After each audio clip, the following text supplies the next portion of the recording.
नमस्कार. सी.पी. राधाकृष्णन हे भारताचे 15वे उपराष्ट्रपती म्हणून निवडून आलेत. एक क्लीन इमेज आणि सर्वसामान्यांशी कनेक्ट होण्याच्या स्टाईलमुळे सी.पी. राधाकृष्णन यांचे चाहते त्यांना कोइंबतूरचे वाजपेयी असं म्हणत. तर या व्हिडिओमध्ये त्यांचा अल्पसा परिचय करून घेऊया. 1957 मध्ये त्यांचा जन्म झाला. वयाच्याच थोड्या वर्षी RSS मध्ये स्वयंसेवक म्हणून काम करायला त्यांनी सुरुवात केली. 1974 मध्ये भारतीय जनसंघ तामिळनाडूच्या स्टेट एक्झिक्युटिव्ह कमिटीचे ते मेंबर झाले. त्यानंतर 1998 मध्ये कोइंबतूरमधून पहिल्यांदा ते खासदार म्हणून विजयी झाले. त्यानंतर 2004 ते 2007 या दरम्यान ते बीजेपीचे तामिळनाडूचे अध्यक्ष असताना 93 दिवसाच्या रथयात्रेचं त्यांनी नेतृत्व केलं. यानंतर झारखंडमध्ये फेब्रुवारी 2023 ते जुलै 2024 या कालावधीमध्ये त्यांनी राज्यपाल म्हणून जबाबदारी सांभाळली.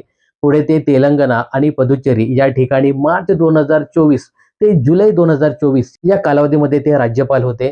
त्यानंतर महाराष्ट्रात 31 जुलै 2024 पासून ते आतापर्यंत राज्यपाल म्हणून कार्यभार सांभाळत होते आणि आज 152 मतांनी ते विजयी झालेत आणि भारताचे 15वे उपराष्ट्रपती ठरलेले आहेत.